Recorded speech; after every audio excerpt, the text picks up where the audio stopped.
Discrimination in the right to health in the Kingdom of the Netherlands. Referring to the complaint of Ms. Arendel concerning the refusal to renew her medical card, we explained Mrs. Arendel that she has the human rights to health and we would help her to defend her right because the Senior and Pensioner Association has in her bylaws that we can come up against all discrimination in human rights in the Kingdom of the Netherlands. The human right to health is a right that everyone has. Ms. Arendel also has this right. This right to health entails the right to the highest attainable standard of physical and mental health, which includes access to all medical services. Thus also an operation to her right arm. In this right is furthermore included the right to sanitation, adequate food, decent housing, healthy working conditions, and a clean environment. This week, we visited Mrs. Arendel at her home on Pondville, and we could clearly see that her housing condition was in violation to her right to sanitation, decent housing, and a clean environment. So, it is not only the denial of the medical card, but also leaving a senior in this indecent sanitation and housing condition, which constitutes a violation to her right to health, which we will address on behalf of this senior citizen. But the housing condition and the need for adequate housing is not only a right for Mrs. Arendel, but for all the people living on Pond Island. These housing conditions on Pond Island were not described in the report of the Ombudsman. As Consumer Coalition, therefore, we will provide the people of Pond Island with the opportunity to report their housing condition so that we can file with our lawyers a court case to demand adequate social housing for them also. The matter of proof of factual residency is the status of a client the Department of Labor and Social Affairs is using to decide if Ms. Arendel can get medical assistance. Persons who can prove that they have adequate housing and on the registered address can get medical assistance if their income is less than 1,500 guilders a month. Ms. Arendel is getting an old age pension of 950 guilders a month. So she qualifies. But because she does not have adequate housing, no water, and electricity from GB, she cannot get a doctor card renewed. We find this argument of government very disturbing. Wherever a person lives on St. Martin as Dutch national, as long as one is alive, one should be covered for access to health care services. According to the International Covenant of Economic, Social, and Cultural Rights, ratified by the Kingdom, and with direct application in St. Martin, Article 2 states that the state parties to the present covenant undertake to guarantee that a right enunciated in the present covenant will be exercised without discrimination of any kind as to race, color, sex, language, religion, political, or other opinion, national or social origin, property, birth, or other status. The factual residence argument is such another status which cannot be a ground to discriminate among Dutch nationals in the Kingdom of the Netherlands. Nowhere in the documentation on the investigation of the Ombudsman we see a referral to this non-discrimination article in the International Covenant to explain government that the factual residence criteria is a ground for discrimination.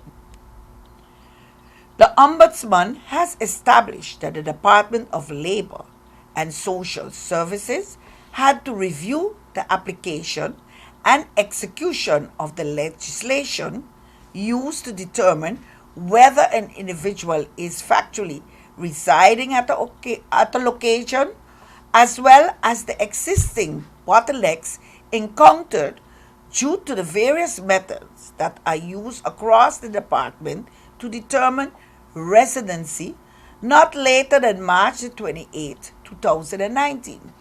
We will approach the Ombudsman to get an update on this issue of factual residency and to discuss with the Ombudsman if this is not a ground of discrimination of the Netherlands to realize the right to health.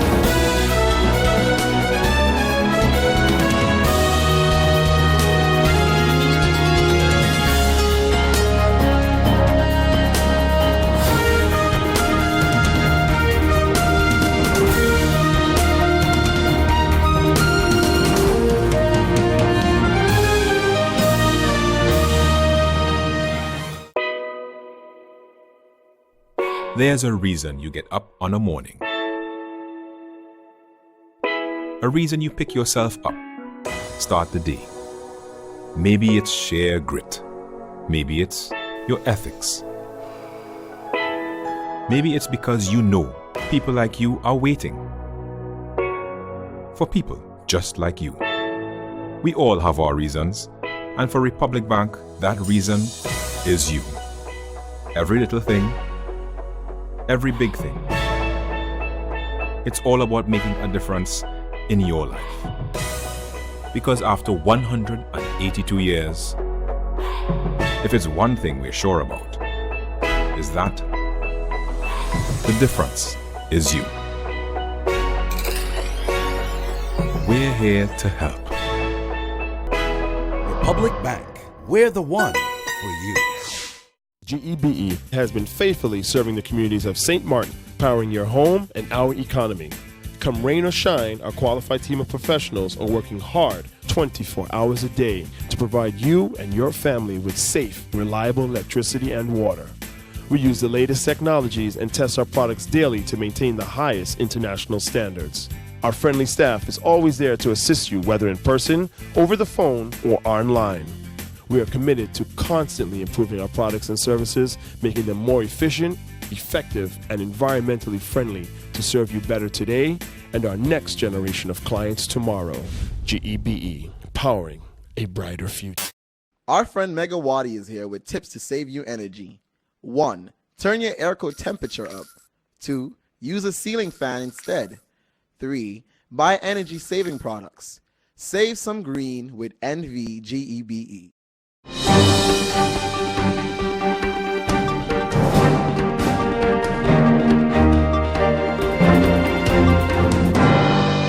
Today I stand before you humbly as your Minister of Finance and Acting Minister of ECYS, Education, Culture, Youth and Sports.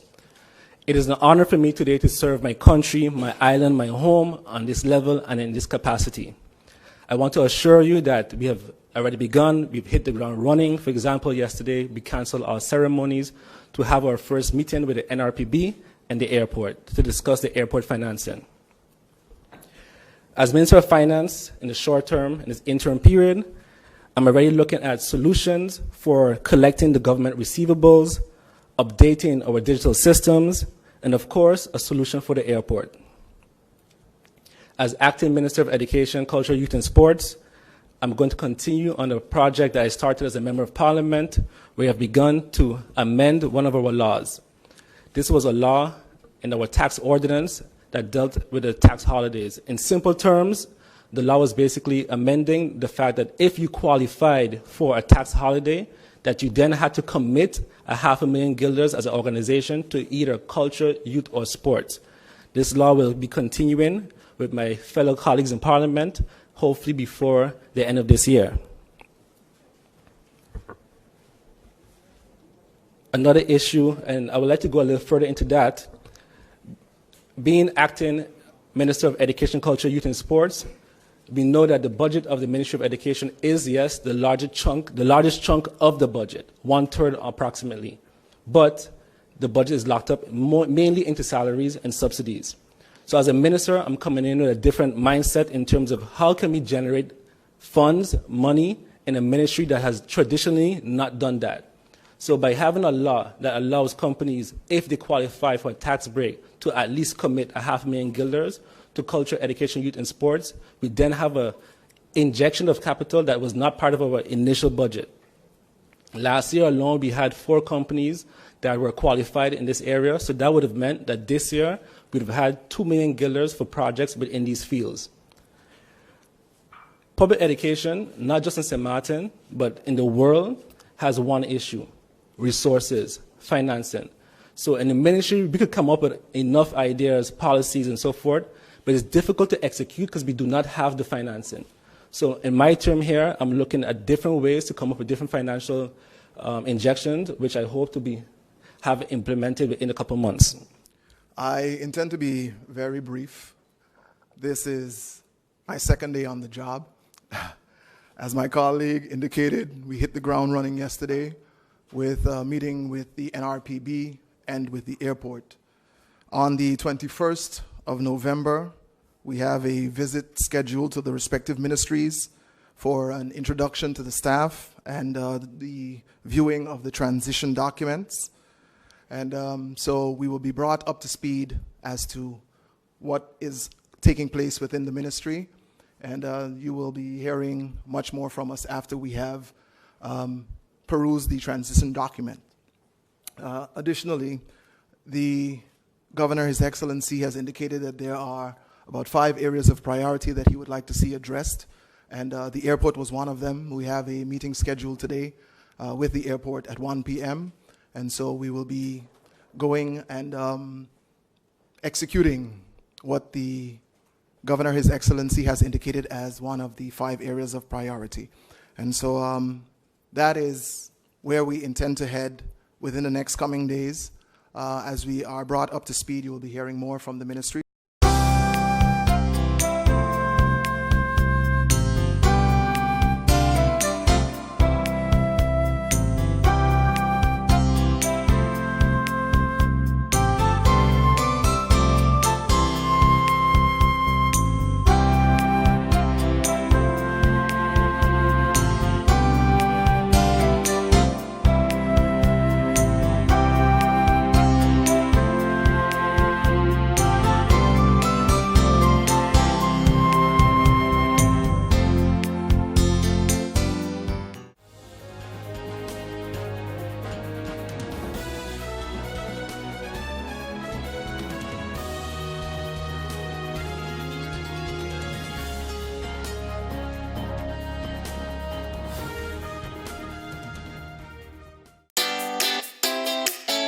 Make use of WIB mobile banking with easy access and direct usage of face recognition,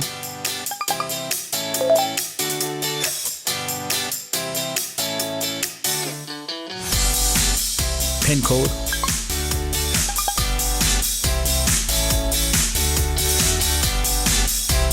or fingerprint. Download WIB mobile banking app and make your transaction from anywhere at any time. For more information, visit wib-bank.net/quick-login.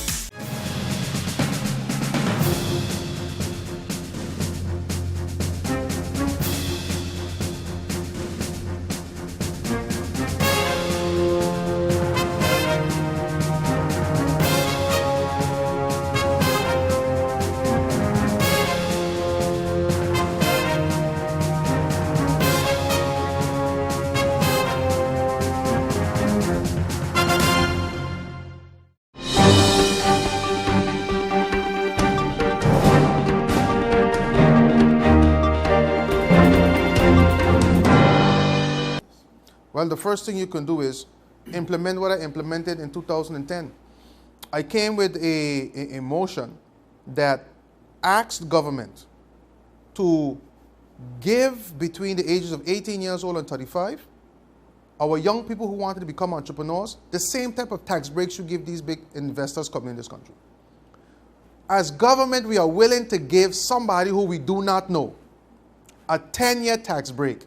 An individual that is employing our people in slave wages, somebody who is cutting costs to not pay you your full amount of taxes. We are willing to give them a 10-year tax break, but our own Sucker Garden Boy, our own Miller Region, our own KB, our own South Reward, St. Peter's, Cul-de-sac, and Bush Road, we having a hard time seeing them successful. So what we need to do as government first, we must look at our people in this way. We must start to stop rewarding failure and penalizing success. We must want to see more of our own in business and not feel jealous about it. I remember there was a time when I was a member of parliament. Perfect example. A colleague of mine, MP Jules James, it is no secret that we had our issues in the past. And there was someone in the cabinet that came to me with his license that he wanted to open his restaurant at the airport. And the person came to me and they said, Romain, what do you think we should do with this? I said, what do you mean? What do you think we should do with this? He said, yeah, do you think the minister should sign it off? I said, excuse you? He said, yeah, I know you had problems with him. I told him, 1 second, sir. The issues that I have with Jules James, with the Pelican workers, is not an issue that has to deal with how he wants to provide for his family. That's a different issue. We must learn in St. Martin to separate our differences. That not because we may have a problem with Peter down the road, that if Peter comes to set up a business in St. Martin, that we must deny him the opportunity, that we must deny him the right, and to feel that no, it is too much for him to have because that's a young man with no name. That is too good for this one to have. We must first and foremost feel proud to have our people in key positions and be successful in St. Martin. So for me, the first thing that I would want to do is give my same people the same type of tax breaks that we give these big foreign investors. And in addition to that, not just give it to them, but we train them and they earn it, because a lot of our young people don't know what it is to start a business, don't know what it is that is needed, don't know how to deal with their accounting, how to deal with their SFA, make sure their workers are properly taken care of and all of these factors. We must give them these tax breaks, and also these tax breaks must come in line that they now have to show us that they are capable with their books, that they have their taxes up to date, that they have their accounting done, that all of their workers are taken care of and so forth. So it must be an incentive for our people, and at the same time, we are educating our people to be business folks. One of the things that I did while I was a member of parliament, but I created a workshop that a lot of people tried to destroy. I created a workshop where I brought in someone from Curaçao to give a workshop to train young people how to become entrepreneurs. And I had guest speakers there. And one of those guest speakers was Mr. Amjad Maksud of Najiko. Why?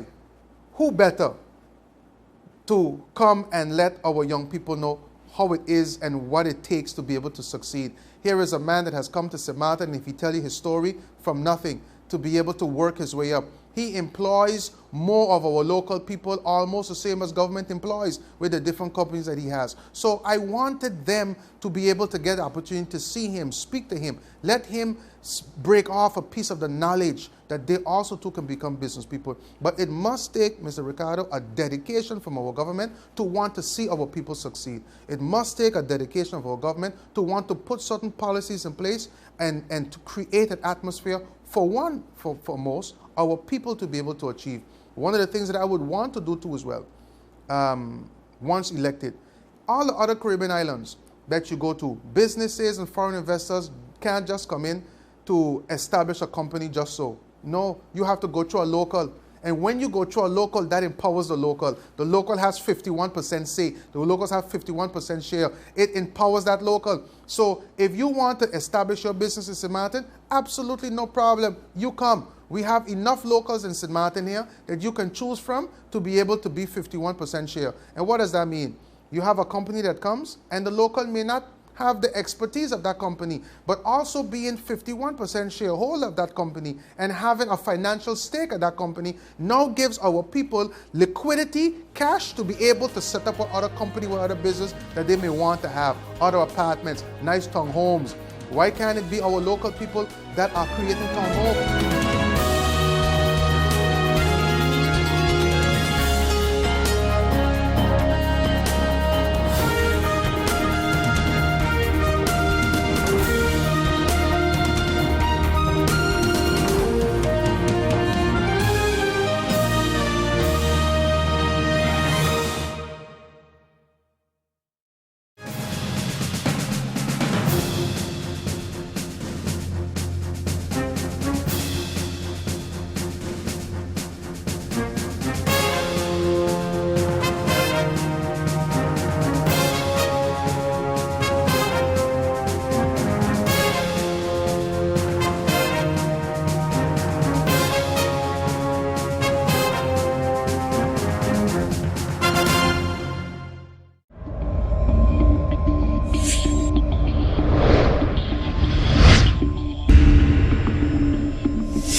Hi, what's up, St. Martin? My name is Rene Leverett, and I play baseball. And I've represented St. Martin in numerous international tournaments and professionally around the world. Sports matters to me because it reveals and develops character. So I challenge the business community to step up for sports and help us rebuild and repair our facilities. I also ask the community to nominate local businesses in your area to take the challenge and step up for sports. Because hashtag sports matters, hashtag are you in?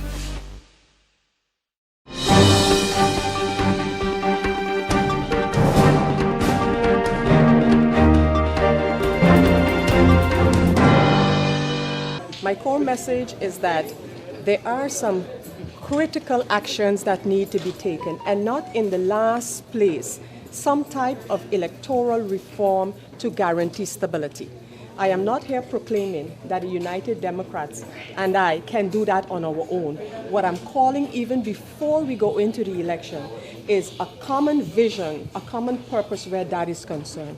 But that is only that part of it to ensure stability. Outside of that, now that we are at this turning point in terms of the reconstruction of St. Martin, 2 years into a 4-year term, we need to continue to focus on the social issues of St. Martin.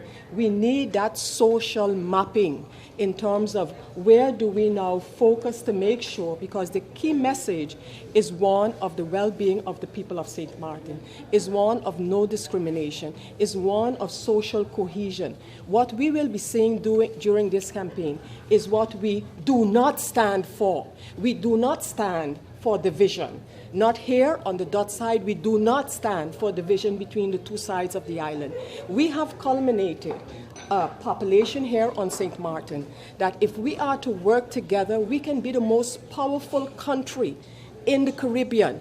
But once we start this thing about you and we're going down the wrong track. So we are going to be saying, no, we want none of that.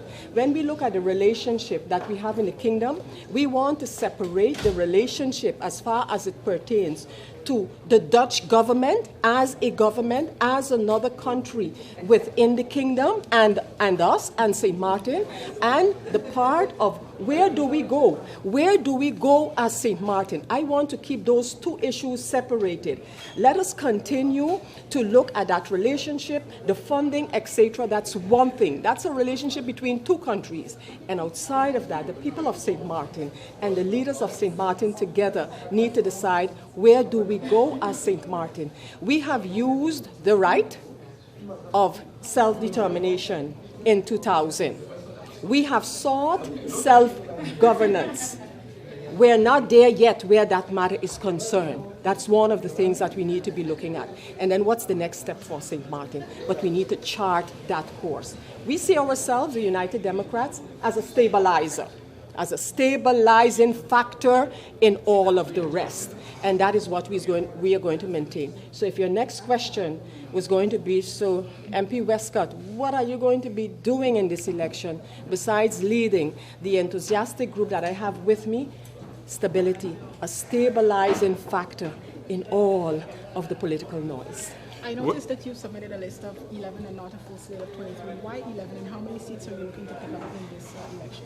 You know, as I mentioned during my introduction, we started out basically saying to other political parties and politicians, you know, guys, we need to come together, okay? Nobody, and nobody will deny that I'm going to say, nobody wanted election. We're going in and telling the people of St. Martin midway that, and then in a Christmas season, we're going to have elections. Nobody wanted these elections. They were called by the government for their reasons, and the election is a fact. So the first thing that we wanted to establish, let's join our forces together and really see if we now can get some of the things done that we have always been talking about.